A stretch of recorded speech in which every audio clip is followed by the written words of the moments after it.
च तैनू जे चैन नहीं लगदा, दुनिया च तैनू जे चैन नहीं लगदा। यीशु कोल आवीं ते चंगा है, दुनिया च तैनू जे चैन नहीं लगदा।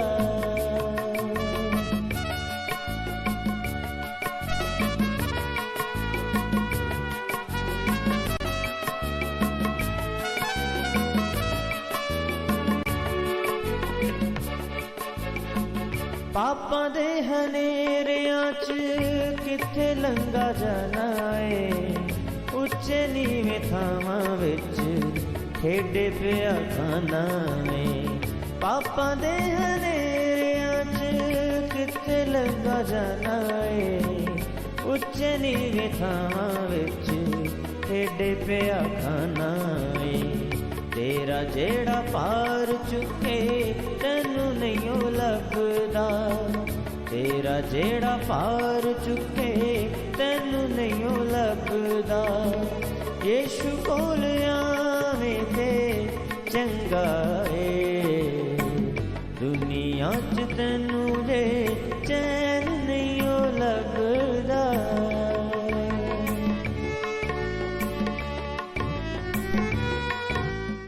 Praise the Lord everyone. मैं pastor Kulbhushan Johar Asian church of Christ Vancouver BC ਤੋਂ ਪ੍ਰੋਗਰਾਮ ਨਈ ਜ਼ਿੰਦਗੀ ਦੇ ਵੱਲ ਵਿੱਚ ਤੁਹਾਡਾ ਸਾਰਿਆਂ ਦਾ ਬਹੁਤ-ਬਹੁਤ ਸਵਾਗਤ ਕਰਦਾ। ਮੈਂ ਉਮੀਦ ਕਰਦਾ ਤੁਸੀਂ ਸਾਰੇ ਤੰਦਰੁਸਤ ਹੋਵੋਗੇ, ਚੰਗੇ ਹੋਵੋਗੇ, ਪਰਮੇਸ਼ਰ ਦੇ ਕਲਾਮ ਦੇ ਵਿੱਚ ਵਧ ਰਹੇ ਹੋਵੋਗੇ।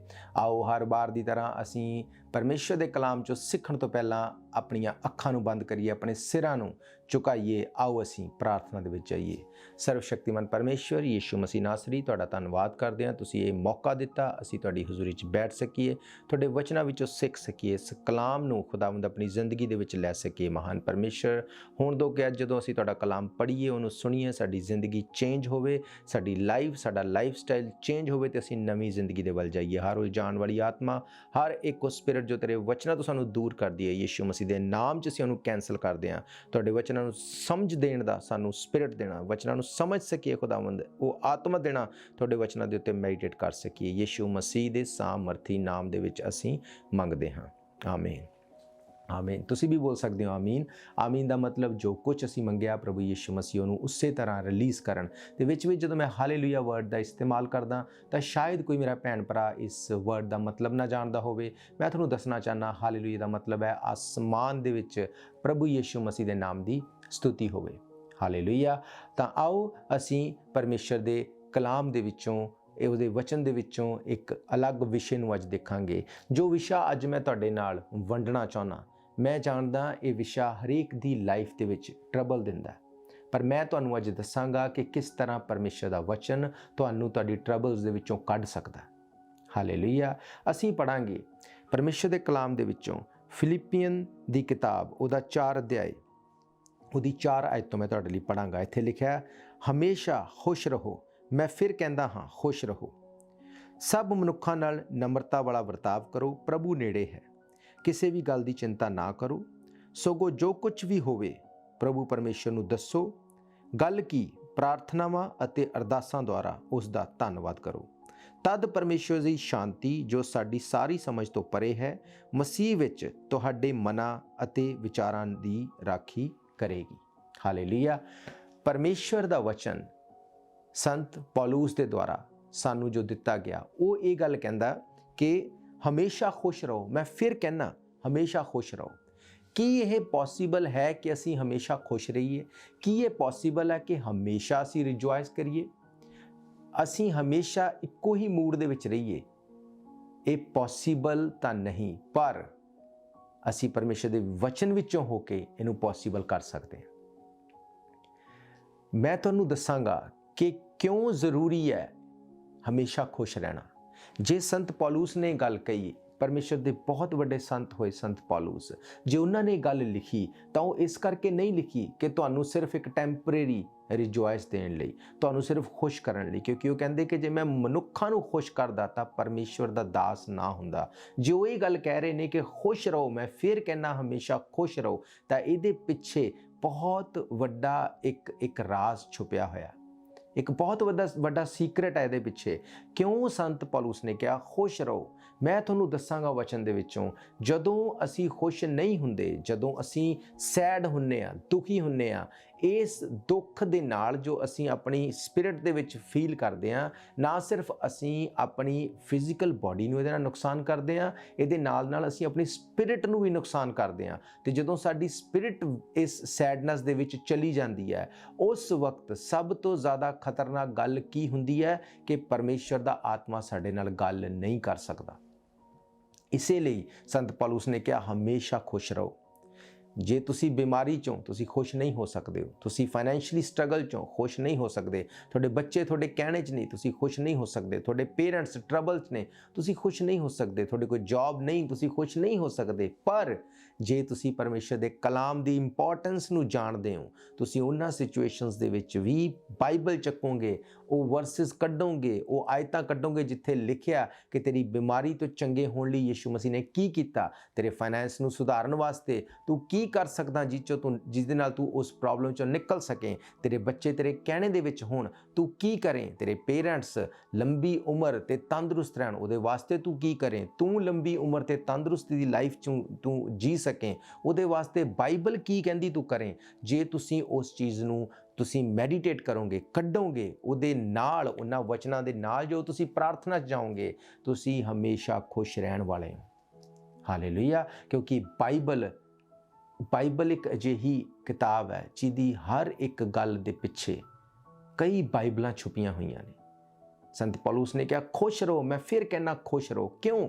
ਮੈਂ ਤੁਹਾਨੂੰ ਦੱਸਾਂਗਾ ਕਿਉਂ। ਕਿਉਂਕਿ ਉਹ ਇਹ ਗੱਲ ਨੂੰ ਜਾਣਦੇ ਨੇ ਕਿ ਜੇ ਅਸੀਂ ਖੁਸ਼ ਨਹੀਂ, ਜੇ ਅਸੀਂ ਟਰਬਲ 'ਚ ਹਾਂ, ਜੇ ਤੁਸੀਂ ਆਪਣੀ ਬਿਮਾਰੀ ਨੂੰ ਲੈ ਕੇ ਦੁਖੀ ਹੋ, ਉਹ ਬਿਮਾਰੀ ਤੁਹਾਨੂੰ ਪ੍ਰਾਰਥਨਾ ਨਹੀਂ ਕਰਨ ਦੇਗੀ। ਜੇ ਤੁਹਾਨੂੰ ਫਿਜ਼ੀਕਲੀ ਤੁਹਾਨੂੰ ਕੋਈ ਫਾਈਨੈਂਸ਼ੀਅਲੀ ਟਰਬਲ ਹੈ, ਉਹ ਫਾਈਨੈਂਸ ਦੇ ਘਟਣ ਦੇ ਕਾਰਨ ਉਹ ਖਿਆਲ ਤੁਹਾਡੇ ਮਾਈਂਡ ਨੂੰ ਪ੍ਰਾਰਥਨਾ ਨਾ ਕਰਨ ਦੇਣ ਲਈ ਟ੍ਰੇਨਡ ਕਰ ਦੇਣਗੇ। ਉਹ ਤੁਹਾਨੂੰ ਇਹ ਗੱਲ ਮੰਨਣ ਲਈ ਮਜਬੂਰ ਕਰ ਦੇਣਗੇ ਕਿ ਪਰਮੇਸ਼ਰ ਹੈ ਹੀ ਨਹੀਂ। ਜੇ ਪਰਮੇਸ਼ਰ ਹੁੰਦਾ ਤਾਂ ਇਦਾਂ ਕਿਉਂ? ਤੇ ਜਦੋਂ ਤੁਸੀਂ ਇੱਕ ਦਿਨ ਪ੍ਰਾਰਥਨਾ ਨੂੰ ਮਿਸ ਕਰਦੇ ਹੋ, ਅਗਲੇ ਦਿਨ ਵੀ ਤੁਸੀਂ ਉਸ ਤਰ੍ਹਾਂ ਹੀ ਕਰਨ ਦੀ ਟਰਾਈ ਕਰਦੇ ਹੋ। ਉਹ ਦਿਨ ਹਫ਼ਤਿਆਂ 'ਚ, ਹਫ਼ਤੇ ਮਹੀਨਿਆਂ 'ਚ ਤੇ ਮਹੀਨੇ ਸਾਲਾਂ 'ਚ ਬਦਲ ਜਾਂਦੇ ਨੇ। ਤੇ ਸ਼ੈਤਾਨ ਦਾ ਇਹ ਹਥਿਆਰ ਕਿ ਪਰਮੇਸ਼ਰ ਦੇ ਲੋਕ ਵਚਨ ਤੋਂ ਦੂਰ ਹੋ ਜਾਣ, ਉਹ ਉਹਨੂੰ ਕਰਨ 'ਚ ਸਫਲ ਹੋ ਜਾਂਦਾ ਤੇ ਸਾਡੀ ਟਰਬਲ ਹਮੇਸ਼ਾ ਦੀ ਟਰਬਲ ਬਣ ਜਾਂਦੀ ਹੈ ਫਿਰ। ਪਰ ਸੰਤ ਪੌਲੁਸ ਕਹਿੰਦੇ ਖੁਸ਼ ਰਹੋ। ਮੈਂ ਫਿਰ ਕਹਿਣਾ ਹਮੇਸ਼ਾ ਖੁਸ਼ ਰਹੋ। ਜੇ ਤੁਸੀਂ ਖੁਸ਼ ਹੋਵੋਗੇ, ਇਹਦਾ ਮਤਲਬ ਤੁਸੀਂ ਆਪਣਾ ਭਰੋਸਾ ਪਰਮੇਸ਼ਰ ਤੇ ਦਿਖਾ ਰਹੇ ਹੋ, ਤੁਸੀਂ ਸ਼ੈਤਾਨ ਨੂੰ ਸ਼ਰਮਿੰਦਾ ਕਰ ਰਹੇ ਹੋ, ਤੁਸੀਂ ਉਹਨੂੰ ਇਹ ਕਹਿ ਰਹੇ ਹੋ ਇਹ ਟਰਬਲ ਮੈਨੂੰ ਪਰਮੇਸ਼ਰ ਦੇ ਪਿਆਰ ਤੋਂ ਅਲੱਗ ਨਹੀਂ ਕਰ ਸਕਦੀ, ਇਹ ਟਰਬਲ ਮੈਨੂੰ ਪਰਮੇਸ਼ਰ 'ਚ ਵਧਣ ਤੋਂ ਨਹੀਂ ਰੋਕ ਸਕਦੀ। ਮੇਰੇ ਹਾਲਾਤ ਸੁਧਰਨਗੇ, ਮੇਰੀ ਬਿਮਾਰੀ ਜਾਏਗੀ, ਮੇਰਾ ਫਾਈਨੈਂਸ ਸੁਧਰੇਗਾ, ਮੇਰੇ ਬੱਚੇ ਸੁਧਰਨਗੇ, ਮੇਰੇ ਪੇਰੈਂਟਸ ਤੰਦਰੁਸਤ ਰਹਿਣਗੇ, ਮੇਰੀ ਲਾਈਫ ਪਰਮੇਸ਼ਰ ਦੇ ਨਾਮ ਦੇ ਵਿੱਚ ਬਲੈਸ ਰਹੇਗੀ। ਅਸੀਂ ਇਹ ਗੱਲ ਉਹਨੂੰ ਕਹਿ ਰਹੇ ਹੁੰਦੇ ਹਾਂ। ਤੇ ਜਦੋਂ ਇਹਨਾਂ ਗੱਲਾਂ ਨੂੰ ਉਹ ਸੁਣਦਾ, ਸਾਡੀ ਰੈਗੂਲਰ ਉਸ ਮੈਡੀਟੇਸ਼ਨ ਨੂੰ ਉਹ ਰਿਪੀਟ ਦੇਖਦਾ, ਉਹ ਸਾਡੀ ਲਾਈਫ ਤੇ ਕੰਮ ਨਹੀਂ ਕਰੇਗਾ। ਪਰ ਜਦੋਂ ਅਸੀਂ ਉਹਨੂੰ ਲੈ ਕੇ ਫੜ ਕੇ ਉਹਦੇ ਉੱਤੇ ਬੈਠ ਜਾਂਦੇ ਹਾਂ, ਫਿਰ ਉਹ ਸਾਡੀ ਲਾਈਫ ਨੂੰ ਹਿਲਾਉਣ ਦੀ ਕੋਸ਼ਿਸ਼ ਕਰਦਾ। ਗਲੇਸ਼ੀਅਨਸ ਦੀ ਕਿਤਾਬ ਨੂੰ ਅਸੀਂ ਦੇਖਦੇ ਹਾਂ। ਗਲੇਸ਼ੀਅਨਸ ਦੀ ਕਿਤਾਬ ਉਹਦਾ 6 ਅਧਿਆਏ, ਉਹਦੇ ਵਿੱਚੋਂ ਮੈਂ ਤੁਹਾਡੇ ਲਈ 4 ਆਇਤ ਤੋਂ ਜੇ ਪੜ੍ਹਾਂ ਤੇ ਇੱਥੇ ਲਿਖਿਆ, ਹਰ ਮਨੁੱਖ ਆਪਣੇ ਕੰਮ ਦੀ ਆਪਣੇ ਲਈ ਆਪ ਹੀ ਜਾਂਚ ਕਰੇ, ਇਸ ਤਰ੍ਹਾਂ ਉਸ ਨੂੰ ਕੇਵਲ ਆਪਣੇ ਨਾਲ ਹੀ ਟਾਕਰਾ ਕਰਕੇ ਮਾਣ ਕਰਨ ਦਾ ਮੌਕਾ ਮਿਲੇਗਾ, ਨਾ ਕਿ ਦੂਜੇ ਦੇ ਨਾਲ, ਕਿਉਂਕਿ ਹਰ ਇੱਕ ਨੂੰ ਆਪਣਾ ਭਾਰ ਆਪ ਹੀ ਚੁੱਕ ਲੈਣਾ ਚਾਹੀਦਾ ਹੈ। ਬਾਈਬਲ ਕਹਿੰਦੀ, ਪੌਲੁਸ ਇਸ ਗੱਲ ਨੂੰ ਦੱਸਦੇ ਨੇ ਕਿ ਸਾਨੂੰ ਆਪਣੇ ਦੁੱਖ ਨੂੰ ਲੈ ਕੇ ਬੈਠ ਨਹੀਂ ਜਾਣਾ। ਅਸੀਂ ਜਾਂਚਣਾ ਕਿ ਅਸੀਂ ਕਿਉਂ ਟਰਬਲ 'ਚ ਹਾਂ, ਅਸੀਂ ਕਿਉਂ ਦੁਖੀ ਹਾਂ, ਸਾਡੀ ਲਾਈਫ 'ਚ ਪ੍ਰੋਬਲਮ ਕਿਉਂ ਆਈ। ਉਹਨਾਂ ਚੀਜ਼ਾਂ ਨੂੰ ਅਸੀਂ ਦੂਰ ਕਰੀਏ ਲਾਈਫ ਤੋਂ, ਤਾਂ ਕਿ ਪਰਮੇਸ਼ਰ ਸਾਡੇ ਨਾਲ ਗੱਲ ਕਰ ਸਕਣ। ਕੀ ਤੁਹਾਨੂੰ ਲੱਗਦਾ ਕਿ ਪੌਲੁਸ ਕਦੇ ਨਿਰਾਸ਼ ਨਹੀਂ ਹੁੰਦੇ ਹੋਣਗੇ, ਜਾਂ ਕੀ ਉਹਨਾਂ ਨੂੰ ਦੁੱਖ ਨਹੀਂ ਹੁੰਦਾ ਹੋਵੇਗਾ? ਜੇ ਉਹ ਇਹ ਗੱਲ ਲਿਖ ਰਹੇ ਕਿ ਖੁਸ਼ ਰਹੋ, ਮੈਂ ਫਿਰ ਕਹਿੰਦਾ ਹਮੇਸ਼ਾ ਖੁਸ਼ ਰਹੋ, ਕੀ ਇਹਦਾ ਮਤਲਬ ਇਹ ਹੈ ਕਿ ਸੰਤ ਪੌਲੁਸ ਹਮੇਸ਼ਾ ਹੀ ਖੁਸ਼ ਤੇ ਇੱਕੋ ਮੂਡ 'ਚ ਰਹਿੰਦੇ ਹੋਣਗੇ? ਨਹੀਂ, ਇਹ ਪੋਸੀਬਲ ਨਹੀਂ।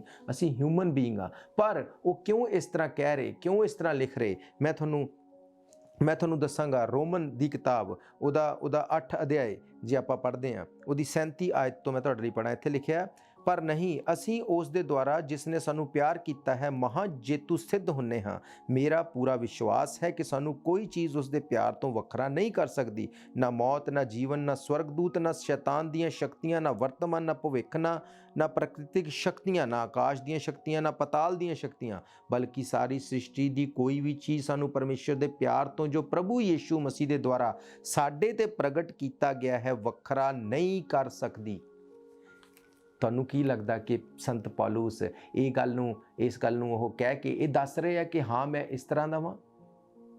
ਇਸ ਤਰ੍ਹਾਂ ਨਹੀਂ ਹੈ। ਉਹ ਇਸ ਗੱਲ ਨੂੰ ਬੋਲ ਕੇ ਉਹ ਇੱਕ ਪ੍ਰੋਫੈਸੀ ਡਿਕਲੇਅਰ ਕਰ ਰਹੇ ਨੇ ਆਪਣੇ ਵਾਸਤੇ ਕਿ ਚਾਹੇ ਮੇਰੀ ਬਾਡੀ ਤੇ ਟਰਬਲ ਆਵੇ, ਚਾਹੇ ਮੈਨੂੰ ਫਾਈਨੈਂਸ਼ੀਅਲੀ ਟਰਬਲ ਆਵੇ, ਚਾਹੇ ਮੈਨੂੰ ਫਿਜ਼ੀਕਲੀ ਟਰਬਲ ਆਵੇ, ਚਾਹੇ ਸਵਰਗ ਤੋਂ, ਚਾਹੇ ਪ੍ਰਿਥਵੀ ਤੋਂ, ਚਾਹੇ ਕਿਸੇ ਵੀ ਜਗ੍ਹਾ ਤੋਂ ਮੈਂ ਦੇਖਾਂ ਕਿ ਮੇਰੀ ਲਾਈਫ ਦੇ ਵਿੱਚ ਕੁਝ ਚੀਜ਼ਾਂ ਸਹੀ ਨਹੀਂ, ਉਹ ਕਹਿੰਦੇ ਫਿਰ ਵੀ ਉਹ ਚੀਜ਼ਾਂ ਮੈਨੂੰ ਪਰਮੇਸ਼ਰ ਦੇ ਪ੍ਰੇਮ ਤੋਂ ਅਲੱਗ ਨਹੀਂ ਕਰ ਸਕਦੀਆਂ। ਕਿਉਂਕਿ ਉਹ ਜਾਣਦੇ ਸੀ ਕਿ ਭਵਿੱਖ ਦੇ ਵਿੱਚ ਕੀ ਕੁਝ ਮੇਰੇ ਲਈ ਤਿਆਰ ਕੀਤਾ ਗਿਆ, ਕਿਹੜੀਆਂ ਟਰਬਲਸ ਸ਼ੈਤਾਨ ਮੈਨੂੰ ਦੇ ਸਕਦਾ। ਉਹ ਇਸ ਵਰਡਸ ਨੂੰ ਬੋਲ ਕੇ ਡਿਕਲੇਅਰ ਕਰ ਰਹੇ ਸੀ ਕਿ ਕੁਝ ਵੀ ਹੋ ਜਾਏ ਮੈਂ ਪਰਮੇਸ਼ਰ ਦੇ ਪ੍ਰੇਮ ਤੋਂ ਅਲੱਗ ਨਹੀਂ ਹੋਵਾਂਗਾ।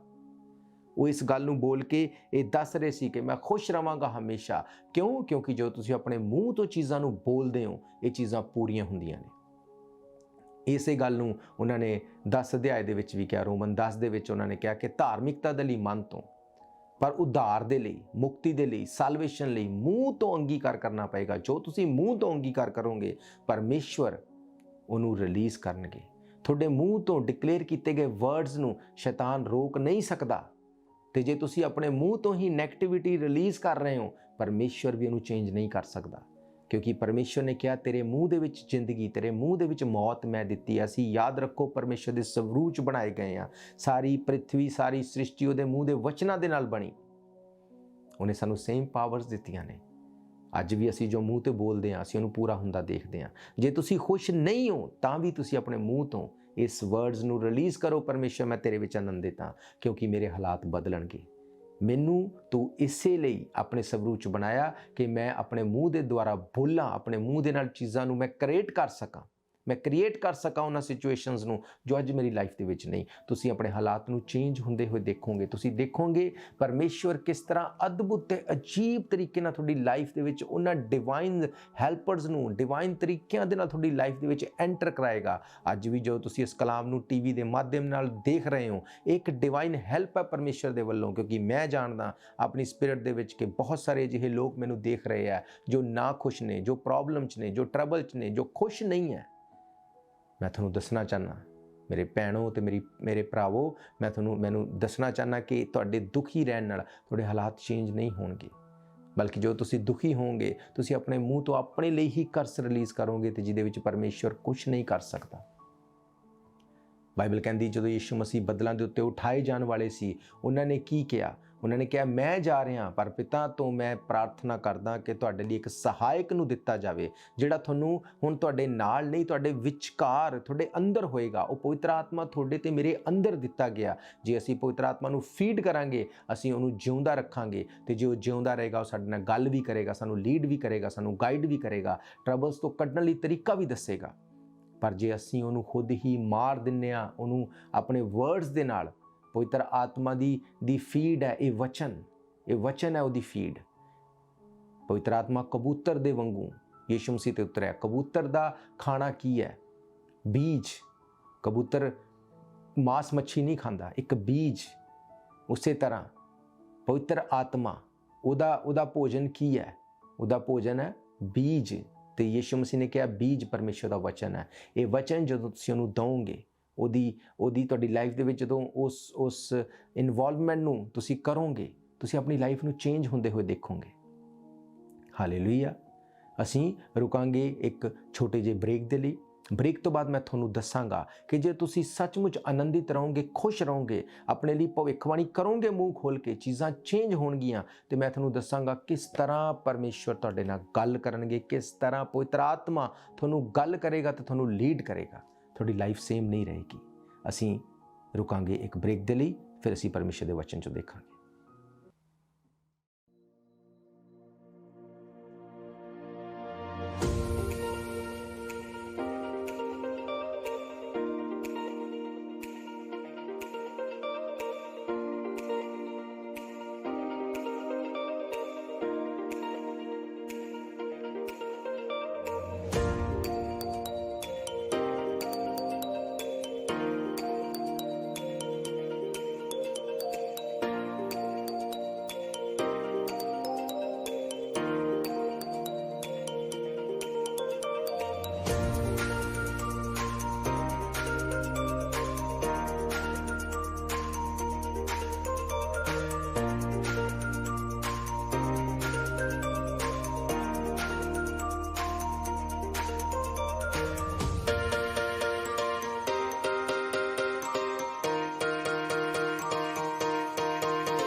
ਸਵਾਗਤ ਹੈ ਤੁਹਾਡਾ ਸਾਰਿਆਂ ਦਾ ਇੱਕ ਵਾਰ ਫਿਰ ਤੋਂ ਪ੍ਰਭੂ ਯਿਸੂ ਮਸੀਹ ਦੀ ਹਜ਼ੂਰੀ ਦੇ ਵਿੱਚ। ਅਸੀਂ ਦੇਖ ਰਹੇ ਹਾਂ ਪਰਮੇਸ਼ਰ ਦੇ ਕਲਾਮ ਦੇ ਵਿੱਚੋਂ ਕਿ ਕਿਸ ਤਰ੍ਹਾਂ ਪਰਮੇਸ਼ਰ ਦੇ ਦਾਸ ਪੌਲੁਸ ਨੇ ਜਿਵੇਂ ਕਿਹਾ, ਖੁਸ਼ ਰਹੋ, ਹਰ ਸਮੇਂ ਖੁਸ਼ ਰਹੋ, ਆਨੰਦਿਤ ਰਹੋ। ਉਹਦੇ ਪਿੱਛੇ ਵਜ੍ਹਾ ਕੀ? ਮੈਂ ਤੁਹਾਨੂੰ ਦੱਸਿਆ ਕਿ ਜੇ ਤੁਸੀਂ ਆਪਣੇ ਮੂੰਹ ਤੋਂ ਚੀਜ਼ਾਂ ਨੂੰ ਖੁਸ਼ੀ ਦੇ ਵਿੱਚ ਰਿਲੀਜ਼ ਕਰੋਗੇ ਤਾਂ ਉਹ ਬਲੇਸਿੰਗਸ ਹੋਣਗੀਆਂ। ਦੁਖੀ ਹੋ ਕੇ ਰਿਲੀਜ਼ ਕਰੋਗੇ ਤਾਂ ਉਹ ਕਰਸ ਬਣ ਜਾਏਗਾ, ਜਿਹਦੇ ਤੋਂ ਫਿਰ ਪਰਮੇਸ਼ਰ ਵੀ ਤੁਹਾਨੂੰ ਛੁਡਾ ਨਹੀਂ ਸਕਦਾ ਜੇ ਤੁਸੀਂ ਖੁਦ ਆਪਣੇ ਮੂੰਹ ਤੋਂ ਉਹਨੂੰ ਰਿਲੀਜ਼ ਨਹੀਂ ਕਰਦੇ। ਹਾਲੇਲੂਇਆ। ਮੈਂ ਤੁਹਾਨੂੰ ਦੱਸਾਂਗਾ ਪਰਮੇਸ਼ਰ ਦੇ ਵਚਨ ਦੇ ਵਿੱਚੋਂ ਕਿ ਕਿਉਂ ਜ਼ਰੂਰੀ ਹੈ ਆਨੰਦਿਤ ਰਹਿਣਾ, ਕਿਉਂ ਜ਼ਰੂਰੀ ਹੈ ਖੁਸ਼ ਰਹਿਣਾ। ਅਸੀਂ ਦੇਖਾਂਗੇ ਭਜਨ ਸਾਹਿਤਾ ਉਹਦਾ 51 ਅਧਿਆਇ ਉਹਦੀ 10 ਆਇਤ ਤੋਂ ਮੈਂ ਤੁਹਾਡੇ ਲਈ ਪੜਾਂਗਾ। ਇੱਥੇ ਲਿਖਿਆ, ਹੇ ਪਰਮੇਸ਼ਰ, ਤੂੰ ਮੇਰੇ ਅੰਦਰੋਂ ਸ਼ੁੱਧ ਮਨ ਪੈਦਾ ਕਰ, ਨਵੀਂ ਅਤੇ ਮਜ਼ਬੂਤ ਆਤਮਾ ਮੇਰੇ ਅੰਦਰ ਪਾ। ਤੂੰ ਮੈਨੂੰ ਆਪਣੇ ਸਾਹਮਣਿਓਂ ਦੂਰ ਨਾ ਕਰ ਅਤੇ ਨਾ ਮੇਰੇ ਕੋਲੋਂ ਆਪਣੀ ਪਵਿੱਤਰ ਆਤਮਾ ਨੂੰ ਲੈ। ਆਪਣੀ ਮੁਕਤੀ ਦਾ ਆਨੰਦ ਮੈਨੂੰ ਫੇਰ ਦੇ ਅਤੇ ਆਪਣੀ ਆਤਮਾ ਨਾਲ ਮੈਨੂੰ ਸੰਭਾਲ। ਤਦ ਮੈਂ ਅਪਰਾਧੀਆਂ ਨੂੰ ਤੇਰੇ ਬਾਰੇ ਸਿਖਾਵਾਂਗਾ ਅਤੇ ਪਾਪੀ ਤੇਰੇ ਵੱਲ ਮੁੜਨਗੇ। ਹਾਲੇਲੂਇਆ। ਬਾਈਬਲ ਦੱਸਦੀ ਹੈ ਕਿ ਦਾਊਦ ਜੋ ਕਿ ਇਜ਼ਰਾਈਲ ਦਾ ਰਾਜਾ ਸੀ, ਪਰਮੇਸ਼ਵਰ ਨੇ ਕਿਹਾ ਕਿ ਮੈਨੂੰ ਮੇਰੇ ਅਨੁਸਾਰ, ਮੇਰੇ ਅਕੋਰਡਿੰਗ ਚੱਲਣ ਵਾਲਾ ਇੱਕ ਮਨੁੱਖ ਮਿਲ ਗਿਆ। ਪਰਮੇਸ਼ਵਰ ਦੇ ਬਹੁਤ ਨੇੜਤਾ ਦੇ ਵਿੱਚ ਸੀ, ਪਰਮੇਸ਼ਵਰ ਦੀ ਗੱਲ ਸੁਣਦਾ ਸੀ, ਕੋਈ ਵੀ ਲੜਾਈ ਉਹ ਨਹੀਂ ਹਾਰਿਆ। ਹਮੇਸ਼ਾ ਪਰਮੇਸ਼ਵਰ ਨੂੰ ਨਾਲ ਲੈ ਕੇ ਚੱਲਣ ਵਾਲਾ ਉਹ ਇਨਸਾਨ ਜਦੋਂ ਦੀ ਲਾਈਫ 'ਚ ਪਾਪ ਆਇਆ, ਜਦੋਂ ਉਹਨੇ ਬੈਤਸ਼ਬਾ ਨਾਲ ਪਾਪ ਕੀਤਾ, ਉਹ ਇਸ ਗੱਲ ਨੂੰ ਜਾਣ ਗਿਆ ਕਿ ਮੈਂ ਪਾਪੀ ਹਾਂ। ਜਦੋਂ ਨਤਾਨ ਨਬੀ ਨੇ ਆ ਕੇ ਉਹਨੂੰ ਕਿਹਾ ਕਿ ਤੂੰ ਪਾਪ ਕੀਤਾ, ਤੂੰ ਗਲਤ ਕੀਤਾ, ਉਹਨੇ ਕਿਹਾ ਹਾਂ ਮੈਂ ਪਾਪ ਕੀਤਾ। ਉਹਨੇ ਪਾਪਾਂ ਨੂੰ ਮੰਨਿਆ, ਉਹਨੇ ਛੱਡ ਦਿੱਤਾ। ਕਿਉਂ ਉਹਨੇ ਇਸ ਤਰ੍ਹਾਂ ਕੀਤਾ? ਕੀ ਲੋੜ ਸੀ ਉਹਨੂੰ ਪਾਪ ਨੂੰ ਛੱਡਣ ਦੀ? ਕੀ ਲੋੜ ਸੀ ਰਿਪੈਂਟ ਕਰਨ ਦੀ? ਉਹ ਤਾਂ ਰਾਜਾ ਸੀ, ਉਹਦੇ ਕੋਲ ਤਾਂ ਸਭ ਚੀਜ਼ਾਂ ਸੀ। ਬਾਈਬਲ ਕਹਿੰਦੀ ਕਿ ਪਰਮੇਸ਼ਰ ਨੇ ਕਿਹਾ ਕਿ ਤੈਨੂੰ ਰਾਜਾ ਬਣਾ ਕੇ ਤੈਨੂੰ ਇਸ ਤਰ੍ਹਾਂ ਲੱਗਿਆ ਕਿ ਸਭ ਕੁਝ ਮੈਨੂੰ ਮਿਲ ਗਿਆ, ਹਜੇ ਤਾਂ ਮੈਂ ਤੈਨੂੰ ਸ਼ੁਰੂਆਤ ਕੀਤੀ ਸੀ ਬਲੈਸ ਕਰਨ ਦੀ ਤੇ ਤੂੰ ਪਾਪ ਕਰ ਲਿਆ। ਜੇ ਅਸੀਂ ਦੇਖੀਏ ਦੁਨਿਆਵੀ ਤੌਰ ਤੇ ਦਾਊਦ ਨੂੰ ਕਿਸੇ ਚੀਜ਼ ਦੀ ਲੋੜ ਨਹੀਂ ਸੀ, ਉਹ ਬਹੁਤ ਜ਼ਿਆਦਾ ਪ੍ਰੋਸਪਰ ਵੀ ਸੀ, ਬਹੁਤ ਪਾਵਰਫੁਲ ਵੀ ਸੀ, ਪਰ ਕਿਉਂ ਉਹਨੇ ਫਿਰ ਵੀ ਰਿਪੈਂਟ ਕੀਤਾ? ਉਹ ਇਸ ਗੱਲ ਨੂੰ ਜਾਣਦਾ ਸੀ ਕਿ ਜੇ ਮੈਂ ਪਾਪ ਦੇ ਵਿੱਚ ਹਾਂ, ਭਲੇ ਹੀ ਮੇਰੇ ਕੋਲ ਦੁਨਿਆਵੀ ਚੀਜ਼ਾਂ ਤਾਂ ਕੁਝ ਟਾਈਮ ਲਈ ਰਹਿ ਸਕਦੀਆਂ, ਪਰ ਪਰਮੇਸ਼ਰ ਦਾ ਉਹ ਆਤਮਾ ਮੇਰੇ ਨਾਲ ਗੱਲ ਨਹੀਂ ਕਰੇਗਾ। ਪਵਿੱਤਰ ਆਤਮਾ ਮੇਰੇ ਤੋਂ ਅਲੱਗ ਹੋ ਜਾਏਗਾ ਤੇ ਜੇ ਪਵਿੱਤਰ ਆਤਮਾ ਮੇਰੇ ਤੋਂ ਅਲੱਗ ਹੋ ਗਿਆ ਤਾਂ ਮੇਰੀ ਲਾਈਫ ਦੇ ਵਿੱਚ ਚੀਜ਼ਾਂ ਚੇਂਜ ਹੋ ਜਾਣਗੀਆਂ। ਮੈਂ ਸਵਰਗ ਤੋਂ ਦੂਰ ਹੋ ਜਾਵਾਂਗਾ, ਪਰਮੇਸ਼ਰ ਤੋਂ ਦੂਰ ਹੋ ਜਾਵਾਂਗਾ, ਲਾਈਫ 'ਚ ਸਟਰਗਲ ਨੂੰ ਖੁਦ ਨਿਉਤਾ ਦੇਵਾਂਗਾ। ਇਸੇ ਲਈ ਉਹਨੇ ਕਿਹਾ, ਹੇ ਪਰਮੇਸ਼ਰ, ਤੂੰ ਮੇਰੇ ਅੰਦਰੋਂ ਸ਼ੁੱਧ ਮਨ ਪੈਦਾ ਕਰ, ਨਵੀਂ ਅਤੇ ਮਜ਼ਬੂਤ ਆਤਮਾ ਮੇਰੇ ਅੰਦਰ ਪਾ ਤੇ ਮੈਨੂੰ ਆਪਣੇ ਸਾਹਮਣੇ ਦੂਰ ਨਾ ਕਰ ਅਤੇ ਨਾ ਹੀ ਮੇਰੇ ਕੋਲੋਂ ਆਪਣੀ ਪਵਿੱਤਰ ਆਤਮਾ ਨੂੰ ਲੈ। ਉਹ ਜਾਣਦਾ ਸੀ ਪਵਿੱਤਰ ਆਤਮਾ ਦੀ ਇੰਪੋਰਟੈਂਸ ਕੀ ਹੈ। ਉਹ ਜਾਣਦਾ ਸੀ ਕਿ ਜੇ ਪਵਿੱਤਰ ਆਤਮਾ ਮੇਰੇ ਵਿੱਚ ਹੋ ਕੇ, ਮੇਰੇ ਨਾਲ ਹੋ ਕੇ ਕੰਮ ਕਰਦਾ, ਮੇਰੀ ਲਾਈਫ ਚੇਂਜ ਰਹੇਗੀ। ਪਰ ਜਦੋਂ ਉਹਨੇ ਇਹ ਪਾਪ ਕੀਤਾ, ਜਦੋਂ ਉਹਨੂੰ ਨਤਾਨ ਨਬੀ ਨੇ ਦੱਸ ਦਿੱਤਾ ਤੂੰ ਪਾਪ ਕੀਤਾ, ਉਹ ਆਪਣੇ ਆਪ 'ਚ ਗਿਲਟੀ ਫੀਲ ਕਰਦਾ ਸੀ, ਉਹ ਆਪਣੇ ਆਪ 'ਚ ਖਾਲੀਪਨ ਫੀਲ ਕਰਦਾ ਸੀ, ਆਪਣੇ ਆਪ ਨੂੰ ਇਕੱਲਾ ਫੀਲ ਕਰਦਾ ਸੀ। ਸਭ ਕੁਝ ਸੇਮ ਸੀ ਪਰ ਉਹ ਫੀਲ ਕਰਦਾ ਸੀ ਪਵਿੱਤਰ ਆਤਮਾ ਖੇਦਿਤ ਹੈ, ਦੁਖੀ ਹੈ, ਉਹ ਮੇਰੇ ਨਾਲ ਗੱਲ ਨਹੀਂ ਕਰਦਾ।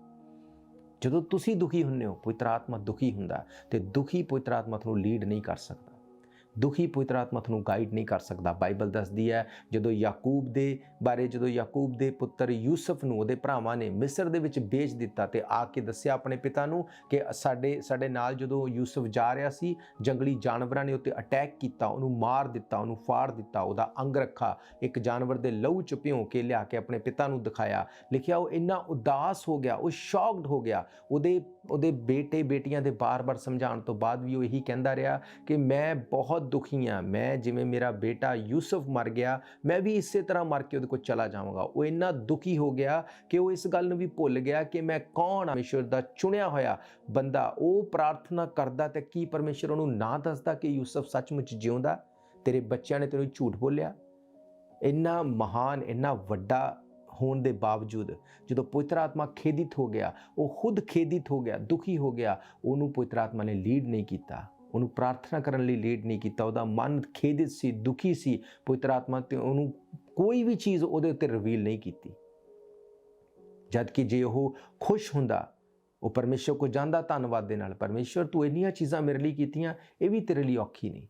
ਬਾਈਬਲ ਤਾਂ ਕਹਿੰਦੀ ਅਬਰਾਹਮ ਨੇ ਕਿਹਾ ਕਿ ਜਦੋਂ ਉਹ ਇੱਕ ਵੱਡੀ ਪ੍ਰੀਖਿਆ ਚੋਂ ਨਿਕਲ ਚੁੱਕਿਆ, ਵੱਡੀ ਪ੍ਰੀਖਿਆ ਨੂੰ ਪਾਸ ਕਰ ਚੁੱਕਿਆ, ਤਾਂ ਉਹਨੇ ਕਿਹਾ ਕਿ ਉਹ ਜਾਣਦਾ ਸੀ ਕਿ ਉਹ ਪਰਮੇਸ਼ਵਰ ਜਿਹਨੇ 100 ਸਾਲ ਦੇ ਬਾਅਦ ਮੈਨੂੰ ਬੇਟਾ ਦਿੱਤਾ, ਜੇ ਉਹਦੇ ਕਹਿਣ ਤੇ ਮੈਂ ਇਹਨੂੰ ਮਾਰ ਵੀ ਦਿਆਂਗਾ, ਪਰਮੇਸ਼ਵਰ ਫੇਰ ਤੋਂ ਇਹਨੂੰ ਜਿਉਂਦਾ ਕਰ ਦੇਗਾ।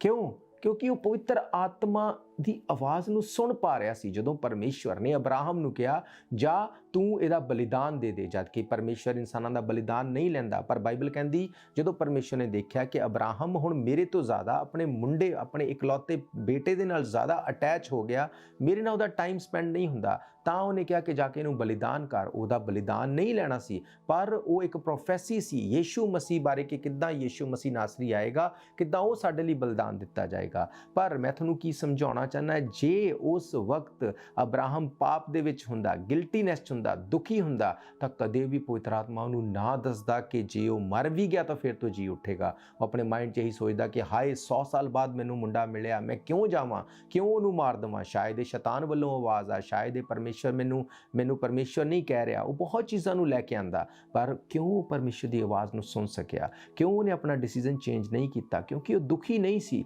ਉਹ ਖੁਸ਼ ਸੀ। ਬਾਈਬਲ ਕਹਿੰਦੀ ਜਦੋਂ ਆਪਣੇ ਦਾਸਾਂ ਦੇ ਨਾਲ, ਆਪਣੇ ਮੁੰਡੇ ਦੇ ਨਾਲ ਉਸ ਗਧੇ ਦੇ ਉੱਤੇ ਜਦੋਂ ਲੱਕੜਾਂ ਨੂੰ ਲੈ ਕੇ ਪਹਾੜ ਵੱਲ ਜਾ ਰਿਹਾ ਸੀ, ਉਹਨੇ ਕਿਹਾ ਤੁਸੀਂ ਇੱਥੇ ਰੁਕੋ, ਮੈਂ ਤੇ ਮੇਰਾ ਬੇਟਾ ਤੇ ਅਸੀਂ ਜਾ ਕੇ ਉਸ ਪਹਾੜ ਦੇ ਉੱਤੇ ਵਰਸ਼ਿਪ ਕਰਕੇ, ਅਸੀਂ ਪਰਮੇਸ਼ਵਰ ਦੀ ਸਤੁਤੀ ਕਰਕੇ ਵਾਪਸ ਆਵਾਂਗੇ। ਇਹਦਾ ਮਤਲਬ ਵਰਸ਼ਿਪ ਦੁਖੀ ਹੋ ਕੇ ਨਹੀਂ ਹੁੰਦੀ, ਵਰਸ਼ਿਪ ਖੁਸ਼ੀ ਦੇ ਨਾਲ ਹੁੰਦੀ ਆ। ਉਹ ਖੁਸ਼ ਹੋ ਕੇ ਗਿਆ, ਆਨੰਦਿਤ ਸੀ, ਉਹ ਪੂਰੀ ਤਰ੍ਹਾਂ ਨਾਲ ਰਿਜੁਆਇਸ 'ਚ ਸੀ। ਤੇ ਪਰਮੇਸ਼ਵਰ ਨੇ ਉਹਨੂੰ ਕਿਹਾ, ਹੇ ਅਬਰਾਹਮ ਆਪਣੇ ਮੁੰਡੇ ਨੂੰ ਨੁਕਸਾਨ ਨਾ ਪਹੁੰਚਾ। ਉਹਦੇ ਬੇਟੇ ਨੇ ਕਿਹਾ ਕਿ ਮੇਢਾ ਕਿੱਥੋਂ ਆਏਗਾ, ਬਲੀਦਾਨ ਦੇਣ ਵਾਲਾ ਜਾਨਵਰ ਕਿੱਥੋਂ ਆਏਗਾ? ਤੇ ਬਾਈਬਲ ਕਹਿੰਦੀ ਪਰਮੇਸ਼ਵਰ ਨੇ ਅਬਰਾਹਮ ਨੂੰ ਕਿਹਾ ਕਿ ਆਪਣੇ ਪਿੱਛੇ ਝਾੜੀਆਂ 'ਚ ਦੇਖ, ਉੱਥੇ ਇੱਕ ਮੇਢਾ ਫਸਿਆ ਹੋਇਆ ਸੀ। ਬਾਈਬਲ ਇਹ ਗੱਲ ਦੱਸਦੀ ਹੈ ਕਿ ਜੇ ਅਸੀਂ ਆਨੰਦਿਤ ਤਾਂ ਪਵਿੱਤਰ ਆਤਮਾ ਗੱਲ ਕਰੇਗਾ, ਪਵਿੱਤਰ ਆਤਮਾ ਲੀਡ ਕਰੇਗਾ, ਪਵਿੱਤਰ ਆਤਮਾ ਛੁਡਾ ਲਏਗਾ। ਅੱਜ ਤੁਸੀਂ ਇਸ ਕਰਕੇ ਦੁਖੀ ਨਹੀਂ ਕਿ ਤੁਹਾਡੀ ਟਰਬਲ ਵੱਡੀ ਹੈ, ਤੁਸੀਂ ਇਸ ਕਰਕੇ ਦੁਖੀ ਹੋ ਕਿਉਂਕਿ ਤੁਸੀਂ ਖੁਸ਼ ਨਹੀਂ, ਤੁਸੀਂ ਇਸ ਕਰਕੇ ਦੁਖੀ ਹੋ ਕਿਉਂਕਿ ਤੁਸੀਂ ਪਰਮੇਸ਼ਵਰ ਦੇ ਕਲਾਮ ਤੋਂ ਦੂਰ ਹੋ, ਤੁਸੀਂ ਪਰਮੇਸ਼ਵਰ ਤੋਂ ਦੂਰ ਹੋ। ਜਦੋਂ ਤੁਸੀਂ ਦੁਖੀ ਹੁੰਦੇ ਹੋ, ਇਹਦਾ ਮਤਲਬ ਤੁਸੀਂ ਆਪਣੇ ਆਪ ਨੂੰ ਦੁਖੀ ਨਹੀਂ ਕਰਦੇ, ਤੁਸੀਂ ਪਵਿੱਤਰ ਆਤਮਾ ਨੂੰ ਦੁਖੀ ਕਰਦੇ ਹੋ। ਤੁਸੀਂ ਪਰਮੇਸ਼ਵਰ ਨੂੰ ਇਹ ਗੱਲ ਦੱਸਦੇ ਹੋ ਕਿ ਸਾਡੀ ਪ੍ਰੋਬਲਮ ਵੱਡੀ ਹੈ, ਤੂੰ ਛੋਟਾ ਹੈ। ਜੇ ਅੱਜ ਤੁਸੀਂ ਰਿਪੈਂਟ ਕਰੋ ਇਹਨਾਂ ਚੀਜ਼ਾਂ ਤੋਂ, ਪਰਮੇਸ਼ਵਰ ਸਾਨੂੰ ਮਾਫ ਕਰ, ਅਸੀਂ ਦੁਖੀ ਹੋ ਕੇ ਪਵਿੱਤਰ ਆਤਮਾ ਨੂੰ ਦੁਖੀ ਕੀਤਾ ਤੇ ਤੇਰੇ ਉੱਤੇ ਆਪਣੇ ਵਿਸ਼ਵਾਸ ਨੂੰ ਘਟਾਇਆ। ਖੁਦਾਵੰਦ ਅਸੀਂ ਬਲੀਵ ਕਰਦੇ ਹਾਂ ਕਿ ਤੁਸੀਂ ਹਰ ਪ੍ਰੋਬਲਮ ਚੋਂ ਕੱਢਣ ਵਾਲੇ ਹੋ। ਮੇਰੀ ਸਿਚੁਏਸ਼ਨ ਚੇਂਜ ਹੋਏਗੀ, ਮੇਰਾ ਫਾਈਨੈਂਸ ਚੇਂਜ ਹੋਏਗਾ, ਮੇਰੀ ਫੈਮਿਲੀ ਬਚੇਗੀ, ਮੇਰੀ ਬਾਡੀ ਬਿਮਾਰ ਨਹੀਂ ਰਹੇਗੀ। ਜਦੋਂ ਇਹਨਾਂ ਚੀਜ਼ਾਂ ਨੂੰ ਡਿਕਲੇਅਰ ਕਰੋਗੇ, ਭਵਿੱਖਬਾਣੀ ਕਰੋਗੇ ਆਪਣੇ ਮੂੰਹ ਤੋਂ, ਚੀਜ਼ਾਂ ਚੇਂਜ ਹੋਣਗੀਆਂ। ਜ਼ਰੂਰੀ ਹੈ ਖੁਸ਼ ਰਹਿਣਾ, ਜ਼ਰੂਰੀ ਹੈ ਆਨੰਦਿਤ ਰਹਿਣਾ। ਖੁਸ਼ ਰਹਿਣਾ ਵਲਗਰ ਤਰੀਕਿਆਂ 'ਚ ਨਹੀਂ, ਗੰਦਗੀ ਦੇ ਵਿੱਚ ਨਹੀਂ, ਪਰਮੇਸ਼ਵਰ ਦੇ ਕਲਾਮ ਦੇ ਵਿੱਚ ਖੁਸ਼ ਰਹਿਣਾ। ਪਰਮੇਸ਼ਵਰ ਦਾ ਵਚਨ ਕੀ ਕਹਿੰਦਾ ਮੇਰੀ ਸਿਚੁਏਸ਼ਨ ਵਾਸਤੇ, ਇਸ ਚੀਜ਼ ਦਾ ਪਤਾ ਹੋਣਾ ਸਾਨੂੰ ਜ਼ਰੂਰੀ ਹੈ। ਸਾਨੂੰ ਕੋਈ ਵੀ ਚੀਜ਼ ਅਜਿਹੀ ਨਹੀਂ ਜਿਹੜੀ ਸਾਨੂੰ ਦੁਖੀ ਕਰ ਸਕੇ ਜੇ ਅਸੀਂ ਪਰਮੇਸ਼ਵਰ ਦੇ ਕਲਾਮ ਦੇ ਵਿੱਚ ਜਿਉਂਦੇ ਹਾਂ। ਹਾਲੇਲੂਇਆ। ਇਸ ਲਈ ਯਿਸੂ ਮਸੀਹ ਨੇ ਕਿਹਾ, ਜਿੰਨੇ ਲੋਕ ਮੇਰੇ ਕਲਾਮ ਨੂੰ ਸੁਣਨਗੇ ਉਹ ਜੀ ਉੱਠਣਗੇ। ਯਿਸੂ ਮਸੀਹ ਇਸ ਗੱਲ ਨੂੰ ਜਾਣਦਾ ਸੀ ਸਾਡੀ ਸਿਚੁਏਸ਼ਨ ਸ਼ਾਇਦ ਮੁਰਦਾ ਹੋ ਸਕਦੀ ਹੈ, ਪਰ ਜੇ ਅਸੀਂ ਰਿਜੁਆਇਸ ਕਰਨ ਵਾਲੇ ਹਾਂ ਯਿਸੂ ਮਸੀਹ ਦੇ ਨਾਮ ਦੇ ਵਿੱਚ, ਚੀਜ਼ਾਂ ਚੇਂਜ ਹੋਣਗੀਆਂ, ਚੀਜ਼ਾਂ ਬਦਲਣਗੀਆਂ, ਕਿਉਂਕਿ ਯਿਸੂ ਮਸੀਹ ਇਸੇ ਲਈ ਆਇਆ। ਉਹਨੇ ਕਿਹਾ ਚੋਰ ਇਸ ਲਈ ਆਂਦਾ ਚੋਰੀ ਕਰੇ, ਮਾਰੇ, ਘਾਤ ਕਰੇ, ਨਾਸ਼ ਕਰੇ, ਖਤਮ ਕਰੇ, ਪਰ ਮੈਂ ਇਸ ਲਈ ਆਇਆ ਤੁਸੀਂ ਜ਼ਿੰਦਗੀ ਪਾਓ ਤੇ ਉਹ ਜ਼ਿੰਦਗੀ ਬਹੁਤ ਤਾਇਦ ਦੀ ਹੋਵੇ, ਬਲੈਸਡ ਹੋਵੇ ਤੇ ਤੁਹਾਨੂੰ ਪਰਮੇਸ਼ਰ 'ਚ ਬਣਾ ਕੇ ਰੱਖਣ ਵਾਲੀ ਹੋਵੇ। ਹਾਲੇਲੂਇਆ। ਯਾਦ ਰੱਖੋ, ਦਾਊਦ ਪਰਮੇਸ਼ਰ ਦਾ ਮਨ ਪਾਉਂਦਾ ਇਨਸਾਨ ਸੀ, ਯਾਕੂਬ ਪਰਮੇਸ਼ਰ ਵੱਲੋਂ ਚੁਣਿਆ ਹੋਇਆ ਸੀ। ਬਹੁਤ ਸਾਰੀਆਂ ਹੋਰ ਐਗਜ਼ਾਮਪਲਸ ਨੇ, ਪਰ ਜਦੋਂ ਉਹਨਾਂ ਨੇ ਪਵਿੱਤਰ ਆਤਮਾ ਨੂੰ ਦੁਖੀ ਕੀਤਾ, ਪਵਿੱਤਰ ਆਤਮਾ ਨੇ ਲੀਡ ਨਹੀਂ ਕੀਤਾ। ਯੂਸਫ ਜਿਹਨੇ ਕਦੇ ਕਿਸੇ ਦੇ ਲਈ ਮਨ 'ਚ ਕੜਤਨ ਨਹੀਂ ਰੱਖੀ, ਹਰ ਸਿਚੁਏਸ਼ਨ 'ਚੋਂ ਖੁਸ਼ ਰਿਹਾ ਤੇ ਧੰਨਵਾਦੀ ਰਿਹਾ, ਉਹ ਮਿਸਰ ਦਾ ਪ੍ਰਧਾਨ ਮੰਤਰੀ ਬਣਾਇਆ ਗਿਆ। ਹਾਲੇਲੂਇਆ। ਸੰਤ ਪੌਲੁਸ ਨੇ ਜੇ ਕਿਹਾ ਖੁਸ਼ ਰਹੋ, ਮੈਂ ਫਿਰ ਕਹਿਣਾ ਹਰ ਵਕਤ ਖੁਸ਼ ਰਹੋ। ਇਹ ਵਚਨ ਬਹੁਤ ਪਾਵਰਫੁਲ ਹੈ, ਬਹੁਤ ਪਾਵਰਫੁਲ।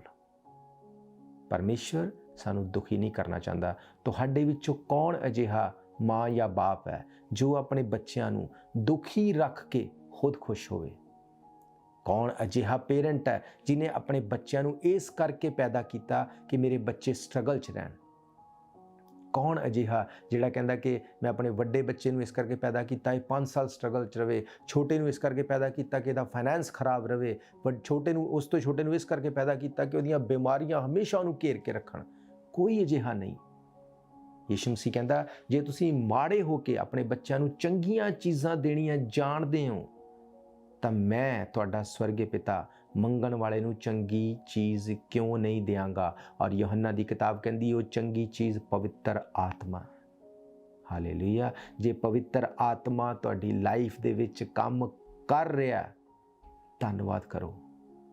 ਜੇ ਨਹੀਂ ਕਰ ਰਿਹਾ ਤਾਂ ਮੈਂ ਤੁਹਾਨੂੰ ਪੜ੍ਹਾਇਆ ਕਿ ਦੇਖੋ, ਆਪਣੇ ਆਪ ਨੂੰ ਜਾਂਚੋ ਕਿ ਕਿਉਂ ਪਵਿੱਤਰ ਆਤਮਾ ਕੰਮ ਨਹੀਂ ਕਰ ਰਿਹਾ। ਉਹਨਾਂ ਚੀਜ਼ਾਂ ਨੂੰ ਡਿਸਕਨੈਕਟ ਕਰੋ ਆਪਣੀ ਲਾਈਫ ਤੋਂ। ਯਾਦ ਰੱਖੋ, ਹਰ ਇੱਕ ਚੰਗਾ ਦਰਵਾਜ਼ਾ ਪਰਮੇਸ਼ਰ ਵੱਲੋਂ ਨਹੀਂ, ਤੇ ਹਰ ਇੱਕ ਖਰਾਬ ਰਸਤਾ, ਖਰਾਬ ਟਰਬਲ ਸ਼ੈਤਾਨ ਵੱਲੋਂ ਨਹੀਂ। ਕਈ ਵਾਰ ਪਰਮੇਸ਼ਰ ਸਾਡੀ ਲਾਈਫ 'ਚ ਇਦਾਂ ਦੀਆਂ ਟਰਬਲਸ ਨੂੰ ਲੈ ਕੇ ਆਂਦਾ ਤਾਂ ਕਿ ਅਸੀਂ ਆਪਣੀ ਸਿਚੁਏਸ਼ਨਸ ਦੇ ਵਿੱਚੋਂ ਛੁੱਟ ਜਾਈਏ, ਉਹਨਾਂ ਚੀਜ਼ਾਂ ਤੋਂ ਅਲੱਗ ਹੋ ਜਾਈਏ ਜੋ ਫਿਊਚਰ ਦੇ ਵਿੱਚ ਸਾਨੂੰ ਨੁਕਸਾਨ ਕਰ ਸਕਦੀਆਂ।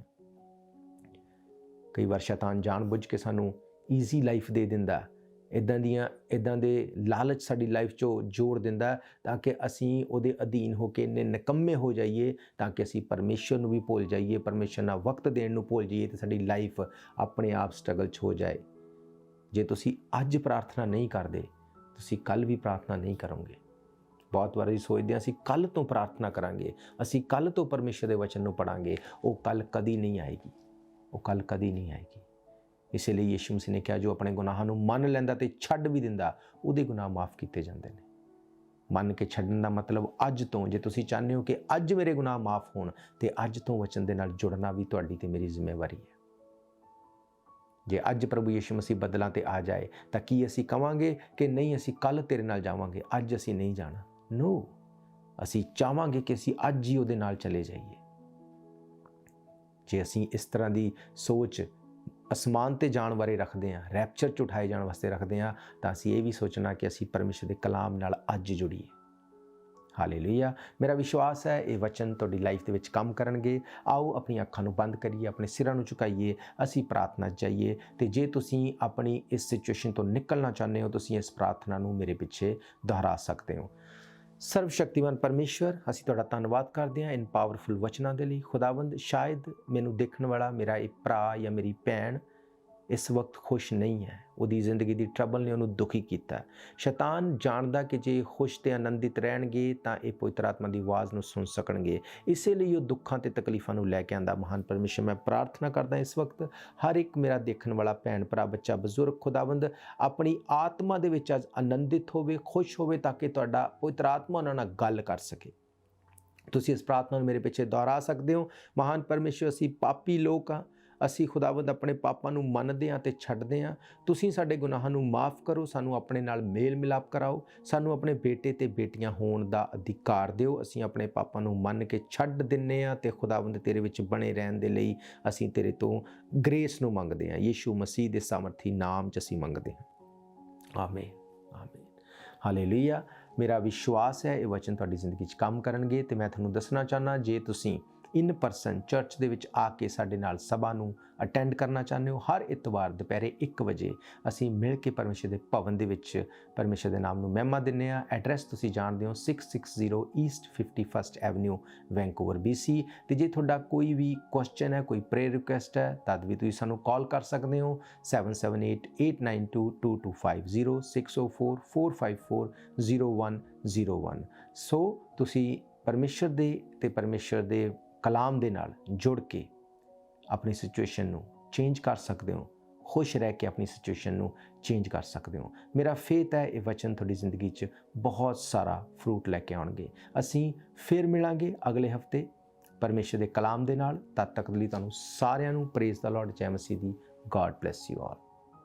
ਦੁਨੀਆ 'ਚ ਤੈਨੂੰ ਜੇ ਚੈਨ ਨਹੀਂ ਲੱਗਦਾ, ਦੁਨੀਆ 'ਚ ਤੈਨੂੰ ਜੇ ਚੈਨ ਨਹੀਂ ਲੱਗਦਾ, ਯਿਸੂ ਕੋਲ ਆਵੇਂ ਤੇ ਚੰਗਾ ਏ।